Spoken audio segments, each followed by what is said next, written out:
Nous sommes bien de retour sur le plateau d'Autour du Sport, toujours dans l'ambiance d'EcoFoot Ville Propre. En plateau avec moi pour évoquer encore plus l'événement. 3 invités, mais d'abord, honneur aux dames. Mademoiselle Priscilla Amouzou, vous êtes chef de projet EcoFoot Ville Propre. Merci d'être avec nous. Merci à vous de m'avoir invité. Alors aussi en plateau, Kofi Toulabo, vous êtes directeur général de SPSI Africa et promoteur de EcoFoot Ville Propre. Merci directeur de faire l'amitié d'être avec nous aujourd'hui. Bonjour et c'est un plaisir de venir parler d'EcoFoot Ville Propre chez vous. Vous n'êtes pas seul, vous êtes accompagné d'une autre personne, à la personne de Richard Odabalo Kamana. Il est directeur d'Eco Attitude Togo et propre partenaire du projet EcoFoot Ville Propre. Bonjour et merci d'être avec nous. Merci bien. Merci. Alors, EcoFoot Ville Propre, l'une des activités phares du projet de sensibilisation à la salubrité. Mademoiselle Priscilla, vous êtes dans les arcanes de ce projet parce que vous êtes au four et au moulin, si on peut le dire. D'où est venue l'idée d'un tel événement? Alors oui, comme vous le dites, je suis au four et au moulin de EcoFoot Ville Propre parce que c'est un projet qui me tient à cœur pour la salubrité du Togo. Il y a un constat qui est fait, c'est que nos rues sont malheureusement sales. Il y a beaucoup de déchets plastiques et organiques qui traînent et il faut remédier à ce problème. Comment remédier à ce problème? C'est nous-mêmes, la jeunesse, qui devons nous impliquer au nettoyage de nos rues, de nos communautés. Donc c'est ainsi que M. Toulabo a souhaité rassembler la jeunesse pour nettoyer donc les rues de notre cher Lomé et de notre cher pays le Togo. Alors, ce sont des activités, on a vu l'activité, ce grand ménage que vous avez fait au niveau de Yorkway. Et aussi, le lendemain, vous avez fait un tournoi de football qui a réuni beaucoup de personnes. Monsieur Toulabo, pourquoi avoir choisi d'intégrer une journée dédiée au nettoyage du quartier et aussi au football?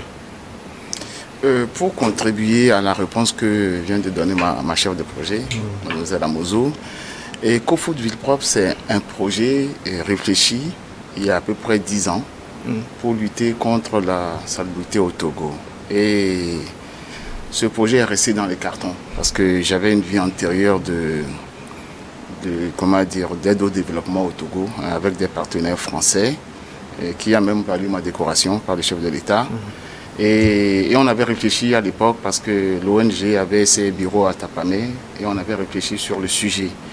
Mais bon, maintenant je suis de Yokwe-Kopégan parce que j'ai ma maison qui est là-bas. Et j'ai sorti ce projet de bureau, des tiroirs comme on dit. Oui. Et je suis parti voir le maire, on a discuté, il nous a donné l'autorisation. Et c'est comme ça qu'avec mon équipe, on a essayé de mettre. Donc on a passé tout le mois de février, tous les samedis avec la jeunesse, on a commencé à 50, on a terminé à 250. Chapeau à M. Herbert Mouquet, le patron de la mobilisation des jeunes, qui a mobilisé beaucoup. Et que tous les samedis de 7h à, si je ne me trompe pas, de 7h à midi, oui. Beaucoup de jeunes sont là pour nous aider. Mais vous savez, le football, c'est le sport roi. Et donc, comme la mobilisation, c'est la base, c'est les jeunes qui jouent au foot dans le quartier, qui vont faire passer le message. Donc le 23 dernier, on a fait un tournoi de foot pour récompenser ces jeunes-là. Oui, on y était et c'était formidable. Vous, le partenaire, Monsieur Richard Dabalo, dites-nous, au-delà de vous, quels sont les principaux partenaires et soutiens? Peut-être que la question peut être destinée à Madame Priscilla, mais vous pouvez répondre. Quels sont les principaux partenaires soutiens qui ont contribué valablement à la réussite de ce projet?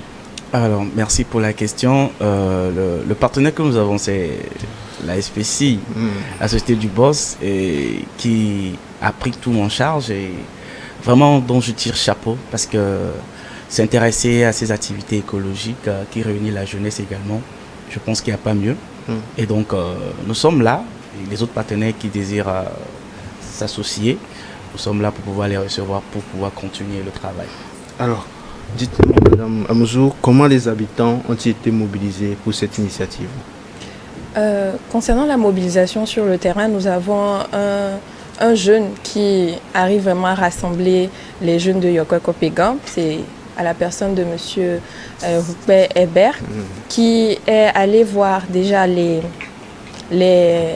CVD, les CDQ, à qui que je salue d'ailleurs, je profite pour saluer, et qui ont rassemblé les jeunes de Yokwe-Kopégan qui qui nous ont aidés vraiment pour ce nettoyage. Donc c'était Monsieur Herbert, les CVD, tout ça, qui ont vraiment rassemblé les jeunes pour nos activités. D'accord, parfait. Beaucoup de mains invisibles, directeur, et vous avez vraiment été engagé dans cette démarche. Et dites-nous, est-ce que vous pensez que cette activité a eu un impact direct sur la population? On a vu la mobilisation sur 2 jours des familles disponibles pour vous, mais est-ce que vous partez aujourd'hui avec la conviction que cet événement a été une très grande réussite? On ne va pas, comment dire, s'applaudir tout de suite, parce qu'il y a encore du travail devant. Et EcoFoot Ville Propre est aujourd'hui a un début local, mais on a une visée nationale. On a une vision nationale. Donc, effectivement, comme a dit Mlle Amozou, chapeau à la jeunesse de Yoko Kopegan, et bravo encore à M. Herbert Onkwe, parce que je pense que sans lui, la jeunesse, tout là-bas est installée à Yoko Kopegan, ça fait seulement 2 ans, 2 ans et demi. Donc, pour le moment, je ne maîtrise pas l'environnement. Heureusement qu'il est là. Donc, c'est lui, et chapeau pour la mobilisation. Et notre programme sur 2025 est de rendre propre la commune du Golfe 7. Donc, Yoko Kopegan a servi de modèle pour tester le projet. Aujourd'hui, on a des acquis, des références qui nous permettraient de pouvoir planifier d'autres activités sur le Golfe 7 jusqu'à la fin de 2025. Donc, dans 3 mois, on fera encore appel à vous parce qu'il y en aura un autre tournoi qui va rassembler 9 villes. Après, on passe encore sur une autre zone, 9 villes jusqu'à la fin de l'année. Donc, l'année de 2025 sera, Golfe 7 sera le laboratoire du projet EcoFoot Ville Propre. Et à partir de là, je pense que toutes les communes du Togo en auront besoin de nous, je le pense. Et on pourra aller, avec mon équipe conseiller, voir comment on peut mettre EcoVille Propre un peu partout au Togo. C'est un projet titanique, c'est un projet de grande envergure. Est-ce qu'au-delà, je vous repose cette question, je vous relance, directeur, est-ce que vous avez eu le soutien peut-être des autorités locales, de la mairie, je ne sais pas, des autorités traditionnelles? Parce qu'on suppose que mobiliser autant de personnes, on ne vient pas dans un quartier ou dans un village pour dire « Allez, venez, on va faire ça ». Comment vous avez senti le soutien de ces autorités? Est-ce que ça vous arrange? Et au-delà, parce que vous projetez sur l'avenir, quelles sont vraiment les démarches que vous allez faire? Vous avez besoin du gouvernement, je ne sais pas, comment vous allez actionner tout ça? Effectivement, c'est une très bonne question. C'est comment je profite pour tirer chapeau, bien voir, remercier le maire du Golfe 7 qui a cru en ce projet. Et il a délégué son chef de cabinet qui nous conseille. Et au lancement, il nous a envoyé le chef communal. Son conseiller qui est conseiller. Donc, on a le soutien aujourd'hui dans le Golfe 7. Et aujourd'hui, SPSI, par moi, porteur du projet, doit prouver, c'est ma façon de voir, doit prouver sur le terrain la véracité de la chose. C'est ce qu'on est en train de faire dans le Golfe 7. Et je ne vois pas comment les partenaires, à un moment donné, ne viendront pas vers nous. Parce que nous tous, nous connaissons l'état de nos communes. C'est un projet en local aujourd'hui dans le Golfe 7, mais l'appui du gouvernement, je pense que tout le monde connaît tout Labo à peu près au Togo. Donc, le moment venu, on va aller les voir. Et même pourquoi ne pas, demander carrément le patronage du chef de l'État. Mais c'est un projet en laboratoire. Et on pense qu'avec l'équipe qu'on a, les jeunes qui sont là, qui sont conscients de l'état de l'environnement de nos villes, je pense que le moment venu, avant de sortir du Golfe 7, je pense qu'on aura tous les outils, tous les supports qu'il faut et on pourra aller présenter ce qu'on fait. Et je pense que le gouvernement togolais, même le chef de l'État, il verra les images. Vous aurez des échos favorables. Oui, justement. en ce moment, on en discutera. Alors Richard Dabalo, et vous êtes, comment dit-on, le partenaire du projet EcoVille Propre, justement en tant que partenaire et directeur de EcoAttitude. À l'avenir, comment le directeur vient de l'évoquer à l'instant, il parlait de chef de l'État, vous êtes un partenaire. Comment vous comptez aussi mobiliser des gens du même sillage que vous pour intégrer ce projet grandeur nature? Merci pour la question. J'aimerais bien rappeler que je suis le président national Eco-Attitude. Et pour souligner que Eco-Attitude, c'est une organisation, c'est une association de la diaspora, d'un jeune de la diaspora à la personne Aïbou Afianke Koko, qui est tellement passionné de l'environnement et actuellement, en France, nous sommes installés. Au Togo, nous y sommes et très bientôt en Côte d'Ivoire. C'est pour dire que nous sommes prêts, dans la mesure du possible, à donner tout ce qu'on peut donner pour que la protection de l'environnement au Togo soit effective. C'est très bien, comme l'a su dit le boss, le chef de l'État, son Excellence Faure Sozina Gnassingbé, a déjà commencé un travail. Et nous sommes là pour aider à ce que ce travail soit effectif. Mademoiselle Amouzou, je ne vous ai pas oublié, je reviens à vous. Alors, quand vous avez évoqué, parce que vous étiez sur le terrain, je suppose que vous étiez au fait de tout ce qui s'est passé, en approchant les habitants et en leur parlant d'environnement, de éco-jogging, est-ce qu'ils n'étaient pas aussi un peu réticents par rapport à ça? Est-ce qu'ils ont finalement épousé ce projet juste quand vous êtes là? Alors, vous savez, il y a eu les deux réactions, forcément. Il y a eu des personnes qui étaient plus réactives, qui s'intéressaient déjà à la question, et d'autres personnes qui étaient, si je puis dire, un peu plus à la traîne. Mais ce qu'on remarque, c'est que au fur et à mesure qu'on continue nos activités, nos sessions de nettoyage communautaire, on se rend compte que la population s'implique. Elle s'implique petit à petit, le nombre augmente, les habitudes changent, les populations ne jettent plus les ordures par terre, se posent des questions avant de jeter leur sachet de puata par exemple. Ou lorsque quelqu'un dans le groupe jette un sachet par terre, il y a quelqu'un d'autre qui va venir lui dire non, tu ne peux pas jeter ton sachet par terre, il faut le jeter dans la poubelle.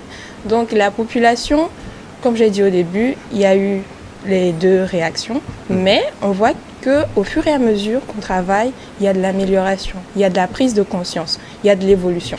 Alors, vous le chef de projet, quel bilan faites-vous de ces 2 jours d'activité?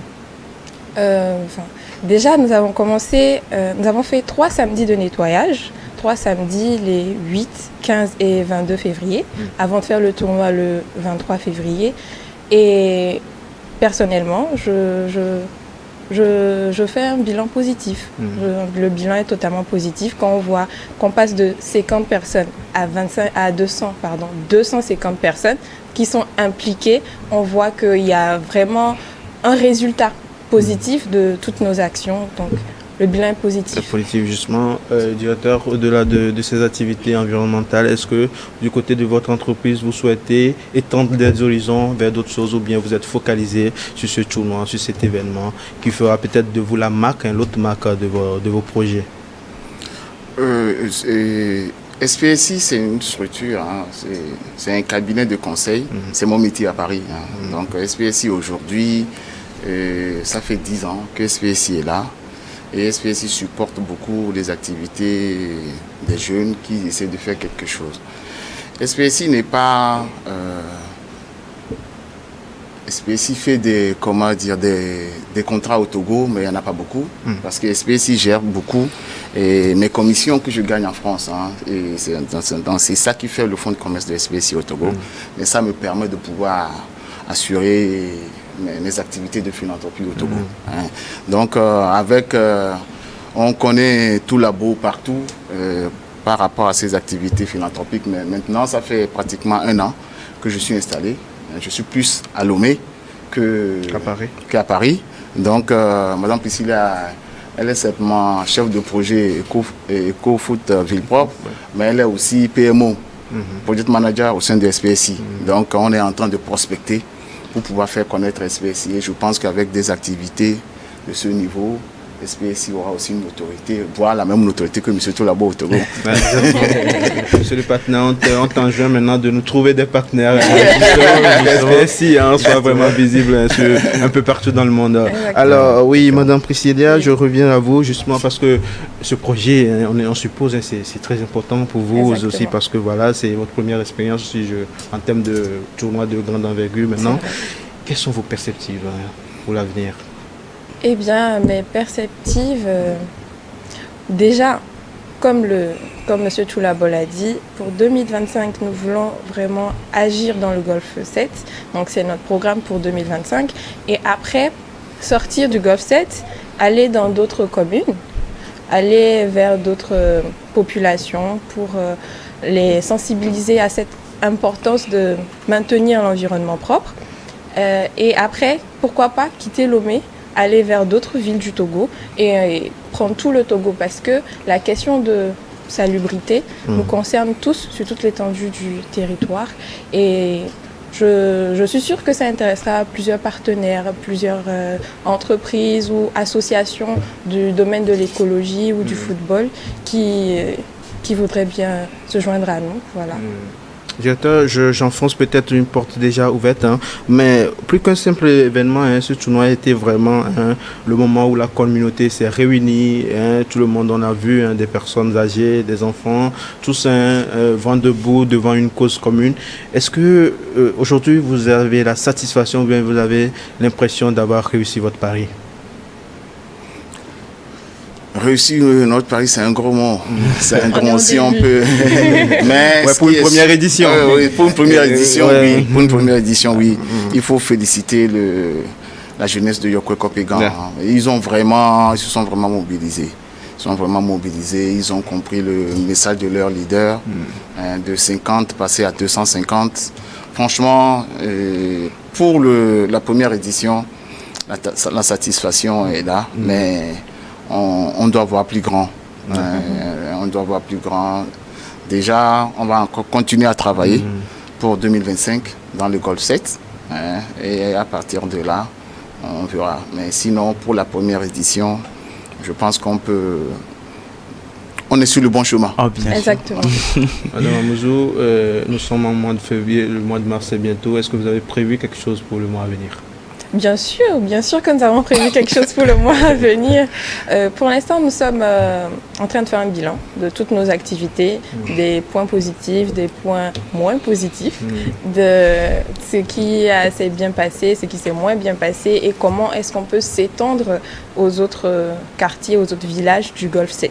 Donc, après ce bilan, nous allons aller voir les autorités locales de ces différents villages du Golfe 7 pour s'entretenir avec eux, pour leur expliquer encore mieux notre vision, notre projet et comment est-ce qu'ils peuvent nous aider pour que ce projet puisse bénéficier à nous tous.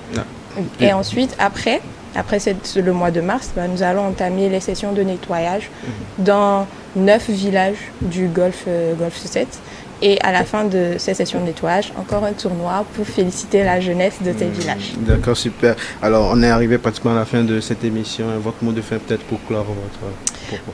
Mon mot de fin serait que chacun soit conscient que c'est important de nettoyer son environnement. C'est important pour l'hygiène communautaire, la santé communautaire et que chacun prenne conscience que dès qu'on jette un sachet par terre, on est en train de polluer et c'est mieux de le jeter à la poubelle.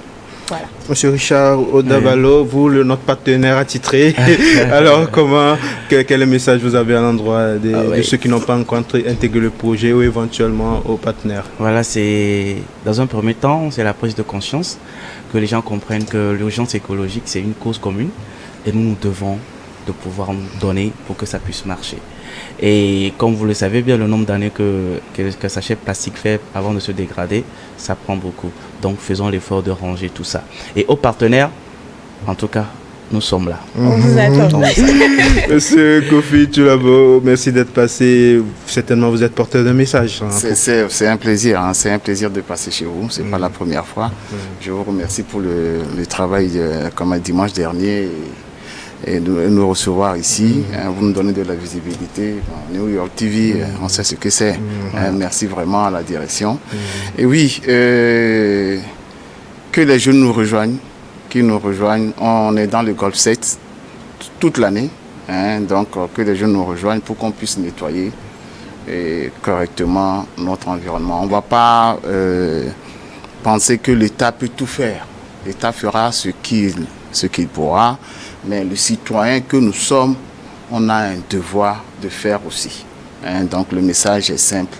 Aujourd'hui, je porte un projet par l'intermédiaire de SPSI. Et en partenariat, on a EcoAttitude, mais il ne faut pas oublier Madame Priska, Exact, oui. qui est à la tête d'une association sociale locale de Yoko-Kopégan, qui est aussi partenaire, qui a fait un travail formidable. Et je pense au fur et à mesure que le projet va avancer dans le COP7, il y a plein de partenaires avec lesquels on va encore tisser d'autres relations. Et on pense que, on va dire tout simplement bon vent à Eco-Foot Ville Propre, le projet qui allie le football et l'écologie. Merci d'être passé, M. Kofi Toulabo. On le rappelle, vous êtes directeur général de SPC Africa et promoteur de Eco-Foot Ville Propre. Merci d'être passé. Merci à vous. Alors, mademoiselle, on est arrivé à la thème de cette émission. On rappelle, vous êtes Priscilla Amouzou, chef de projet Eco-Ville Propre. Merci d'être passé. Merci. Alors, M. Richard Dabalo, merci d'être passé aussi. On le rappelle, vous êtes directeur d'Eco-Attitude et partenaire du projet Eco-Foot Ville Propre. Merci. Alors, merci de nous avoir suivis. À très bientôt pour un nouveau numéro d'Autour du Sport.